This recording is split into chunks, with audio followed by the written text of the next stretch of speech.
BTech, BBA మరియు MBA కోర్సులు 15+ years experience ఫ్యాకల్టీతో పాటు placement guarantee. Kishkinda university, Ballari. నమస్తే అమ్మా. నమస్తే అమ్మా. అమ్మ, జూన్ 26 టు జూలై 4 వారాహి ఆర్ గుప్త నవరాత్రులు.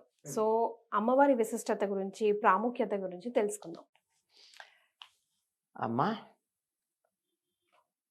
భండాసుర వధకు లలితా పరమేశ్వరి బయలుదేరి వెళ్ళినప్పుడు ఆ సందర్భంలో ఆవిడ యొక్క ఇచ్ఛా, జ్ఞాన, క్రియాశక్తులు ఏవైతే ఉన్నాయో అవి మూడుగా వ్యక్తమైనవి.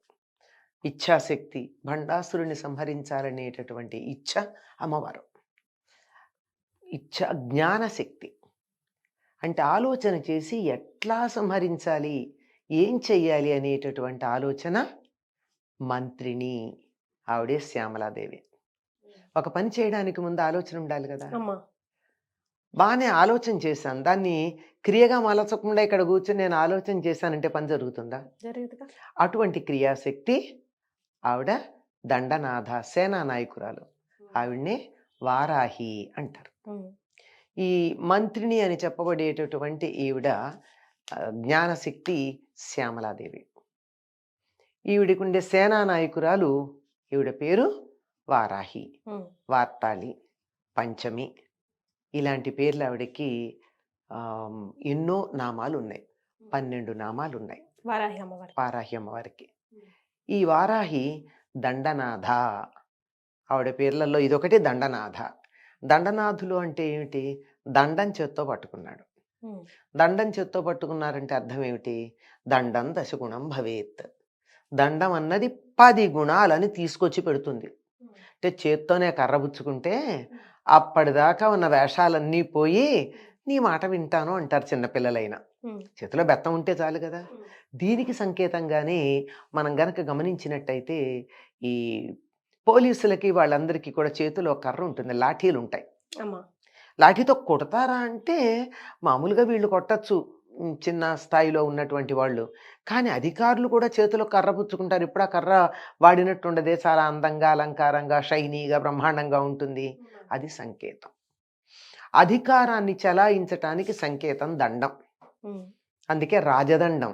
మనం రాజదండం గురించి కూడా 2 ఏళ్ల క్రితం బాగా మాట్లాడుకున్నాం కదా. ఈ రాజదండం అన్నది, రాజు అన్నవాడు నేను దండిస్తాను అని చెబుతూ ఉంటే తప్ప ప్రజలు చాలా మంది మాట వినరు. అవును కదా. కొంతమంది మామూలుగా వింటారు, మర్యాదగా చెప్తే. లేనప్పుడు దండం కావాలి. అటువంటి దండనాథ అంటే దండం చేతిలో పుచ్చుకుంది. ఈ దండం ఎట్లాంటిది అంటే, లలితా పరమేశ్వరి ఏం చేసిందంటే, నువ్వు ఏది చెబితే అది నా ఆజ్ఞగా చలామణి అవుతుంది అని చెప్పి తన రాజముద్రిక ఈవిడికి ఇచ్చింది, శ్యామలాదేవికి ఇచ్చింది. నువ్వేం చేస్తే అది అందరూ ఒప్పుకుంటారని చెప్పి ఈవిడికి దండం ఇచ్చి దండనాథ అయింది. ఆ ఇచ్చినవి ఏమి ఇచ్చిందంటే, ఈవిడ చేతిలో ఆయుధాలు ఉన్నాయి, 8 రకాల ఆయుధాలు ఉన్నాయి. వాటిల్లో ప్రధానంగా ఉన్నవి ఏమిటంటే, ఇక్కడి నుంచి 2 తీసి ఇచ్చింది. ముసలము, హలము. హలం అంటే నాగలి, ముసలం అంటే రోకలి. తన ఆజ్ఞాచక్రం నుంచి తీసి ఇచ్చింది. అవి 2 కాక ఇంకా శంఖము, చక్రము, పాశము, అంకుశము, వరదము, అభయము, ఈ 8 చేతుల్లో 8 ముద్రల్ని ధరించుంటుంది ఈవిడ. ఈవిడ రూపం ఎలా ఉంటుందని వర్ణించబడిందంటే, ఈవిడ కోలవదన, కుశేశయనయన, కోకారి మండిత శిఖండ, సంతప్త కాంచనాభ, సంఝారుణచేల సంభృత నితంబ, హల ముసల శంఖ చక్ర అంకుశ పాశ అభయ వర స్ఫురిత హస్త, కూలంకషానుకంప, కుంకుమజంబాలి న్యస్తస్తనాభోగ, ధూర్తానామతి దూర, వార్తాశేషావలగ్న కమనీయ, ఆర్తాళీ శుభరాత్రి, ఆర్తాళీ శుభదాత్రి, వార్తాళీ భవతు వాంఛితార్థ. ఈవిడని ప్రార్థనా శ్లోకాలు ఇవి వారాహిదేవికి. ఎలా ఉంటుందంటే, కోలవదన, కోలము అంటే వరాహము. వరాహం అంటే తెలుసు కదా. ఆ వరాహము ముఖం ఉంది. తర్వాత కుశేశయనయన, పద్మాల్లాంటి అందమైనటువంటి కన్నులు కలిగినటువంటిది. పైగా ఇంకొక చోట వర్ణిస్తారు, 1000 రేకులున్న పద్మంలో నిరంతరం అలా విహారం చేసేది అని ఆవిడని.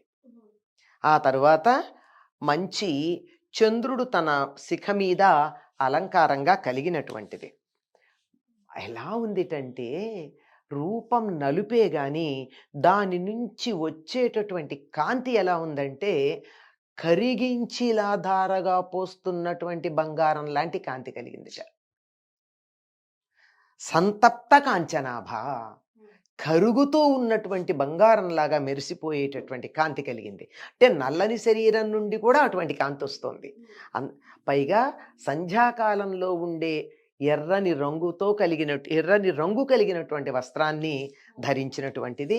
చెప్పాను కదా, హలము అంటే నాగలి, ముసలము రోకలి, సరే శంఖము, చక్రము, వరదము, అభయము, ఆ పైన అంకుశము, పాశము, వీటిని తన చేతులలో ధరించినటువంటిది. కూలంకషానుకంప, ఒడ్డుని ఒరుసుకుంటూ ప్రవహించేటటువంటి ప్రవాహంలాగా ఉన్న దయ కలిగింది. అంటే ఎప్పుడైనా గట్టు తెంచుకుని ఆ దయ మన మీద ప్రసరించవచ్చు అనమాట. అంత దయ కలిగినటువంటిది. కుంకుమతో అలంకరించబడిన బురదగా అలంకరించబడినటువంటి ఇక్కడి నుంచి ఇక్కడి దాకా ఉండే ప్రాంతాన్ని ఆభోగం అంటారు. అంటే ఈ స్తనాల దాకా, కంఠం నుంచి స్తనం దాకా ఉండేది. ఇది ఎందుకు ఆభోగం అంటే నగలన్నీ ఇక్కడే పెట్టుకోవాలి. అక్కడ ఏముందంటే కుంకుమ అలంకరించబడి ఉందిట. కుంకుమ అంటే మనం మొహాన పెట్టుకునే కుంకుమని కాదమ్మా, కాశ్మీరంలో దొరికే కుంకుమ పువ్వుతో చేసినటువంటిది, అది కుంకుమ. దాన్ని ధరించినటువంటిది. ఇక అసలు లక్షణం ఏమిటో తెలుసా? భౌతిక రూపం ఇదైతే ధూర్తానాం అతి దూర, దుర్మార్గులకి చాలా దూరంగా ఉంటుంది. ఆహా, దుర్మార్గులు ఈవిడ దగ్గరికి రాలేరు. ఎలా? దుష్ట దూర, దురాచార శమని, దోషవర్జిత, లలితారాసనామ సహస్రంలో ఉంది కదా ఆవిడ వర్ణన. అలాగే వార్తాశేషావలగ్న కమనీయ, ఇది అస్సలు ఆవిడ లక్షణం. వార్త అంటే మనం న్యూస్ అనే అర్థంలో చెప్పుకుంటాం. వార్త అంటే జీవిక అంటే బతుకు తెరువు, బతకడానికి కావాల్సినటువంటి విశేషం. ఏమిటి బ్రతుకు తెరువు? అందరికీ ఆహారం కావాలి, బ్రతికి ఉండాలి. వ్యవసాయం మొదలైనటువంటి వాటికి సంబంధించిన విశేషాలకు వార్త అని పేరు. వార్త యందు జగము వర్తించుచుండును అని మన వాళ్ళకు చెప్తారు. వార్తలో జగత్తు ఉందంటే న్యూస్ పేపర్లోని న్యూస్తో ప్రపంచం తెలుస్తుందని లేనిపోని అర్థం చెప్పుకుంటాం కాదు. చక్కగా జీవనోపాధి, జీవిక ఏదైతే ఉందో దాంట్లోనే ఈ మొత్తం అంతా బ్రతుకుంది. ఎవరెట్లా బతుకుతారో వేరే మాట. నువ్వు వ్యవసాయం చేస్తావా, వ్యాపారం చేస్తావా, వ్యవహారం నడుపుతావా, అది వేరే మాట. కానీ ఏదో ఒకటి ఉంది కదా. అటువంటి వార్తని చక్కగా చేస్తూ చాలా జాగ్రత్తగా అందరికీ వార్తను అందిస్తూ ఉంటుంది ఆవిడ. అందరికి మన జీవనోపాధి కల్పిస్తూ ఉంటుంది, బతికేటట్టుగా చేస్తూ ఉంటుంది. పైగా కనీ కనపడనటువంటి సన్నని నడుము ఉందండి ఆవిడికి. ఉందని అన్నారంతే, ఉందో లేదో కనపట్టల్లా. అంత సన్న మాట బట్టి ఆవిడికి నడుము ఉందనుకోవాలి కానీ అంత సన్నగా ఉంది. ఆ తర్వాత ఆర్తాళి శుభదాత్రి, బాధపడినటువంటి వాళ్ళకి శుభాన్ని కలిగించేది. ఎవరైనా నాకు కష్టం ఉందమ్మా అంటే వెంటనే శుభాన్ని కలిగిస్తుంది. వార్తాళి. ఆవిడకున్న మరో పేరేమిటి? వార్తాళి. ఆవిడకున్న పేర్లలో ఒకటి వార్తాళి. ఆ వార్తాళి మాకందరికీ శుభమును కలిగించు అని అడిగాం. ఇది అమ్మవారికి సంబంధించిన, వారాహీదేవికి సంబంధించిన స్తుతి. దీన్ని బట్టి అర్థం చేసుకోవాల్సిన విషయం ఏమిటంటే దుష్టులను దూరం చేస్తుంది, శుభాలను కలిగిస్తుంది, మనకు ఆహారాన్ని కలిగిస్తుంది. ఈవిడ ఇంద్రియాల మీద ఆధిపత్యం కలిగింది. ఇంద్రియాలు చక్కగా పనిచేయాలి అంటే శరీరానికి పుష్టి ఉండాలి. శరీరానికి అంటే అన్నం తినకపోతే కళ్ళు బయర్లు కంపుతాయా లేదా? మాట వినపట్టలేదండి, చెవులు గళ్ళు పడుతున్నాయండి, నోరు ఎండిపోతుందండి అంటాం. అట్లా లేకుండా ఉండాలంటే ఏం కావాలి? తుష్టిగా ఉండాలి. ఆ తుష్టికి కావలసినటువంటిది, శరీరం పుష్టిగా ఉండాలి అంటే దానికి కావలసినటువంటి పనులు చేయడానికి అమ్మవారు కారణం. అందుకని ఆవిడ చేతిలో ఉన్నట్టు ఒక ఆయుధం నాగలి. నాగలితో భూమిని దున్నితే, పంట పండితే వచ్చినటువంటి దాన్ని రోకలితో దంచి బియ్యం చేసుకుంటే మనకు ఆహారం వస్తుంది. అప్పుడు నీకు భయం లేదు అంటుంది. అప్పుడు నీకు కావలసిన వరాలు ఇస్తానంటుంది. పైగా ఈవిడ ఇంకోటి ఏమిటంటే భూమికి ప్రతీకగా ఎందుకు చెప్తారు అంటే వరాహం ఎప్పుడూ భూమిని చొచ్చుకుపోతూ ఉంటుంది. భూమి లోపలికి వెళ్ళిపోతూ ఉంటుంది, ఇలా తవ్వుకుంటూ వెళుతూ ఉంటుంది. కనుక భూమి మనకు కావాలి అంటే తప్పనిసరిగా వారాహి మనకు అవసరం. అలాగే వరాహ అవతారం, భూమి సభ్యంగా ఉండడానికి వరాహ అవతారాన్ని పూజించాలి, లేదా స్త్రీ రూపంలో అయితే వారాహిని పూజించాలి. సాధారణంగా చాలామంది ఏమనుకుంటారంటే ఈ వారాహికి వరాహ అవతారం భర్త అనుకుంటారు. కాదమ్మా, ఆయనకి సోదరే కదా ఈవిడ. అమ్మవారు నారాయణుడికి సోదరు అయ్యేటప్పుడు భర్త ఎట్లా అవుతాడు కదా. నారాయణి అంటే పార్వతీదేవి, నారాయణుడు అంటే విష్ణుమూర్తి. వాళ్ళిద్దరిని ఎట్లా చెప్తాం? ఒక భైరవుడు ఈవిడికి భర్త, అష్టభైరవుల్లో ఒకరు. ఆ అష్టభైరవుల్లో ఒక భైరవుడు ఈవిడికి నాయకుడుగా చెప్పబడుతూ ఉంటాడు. ఈవిడ ఎవరు అంటే ఇంతకీ కిరిచక్ర రథారూఢ దండనాథ పురస్కృత, లలితా రహస్యనామ సహస్రంలో కనపడుతుంది మనకి. కిరిచక్రాన్ని అధిరోహించినటువంటి దండనాథ ముందు పెడుతూ ఉంటే అమ్మవారు యుద్ధానికి బయలుదేరి వెళ్ళింది. కిరి అంటే కూడా వరాహమే.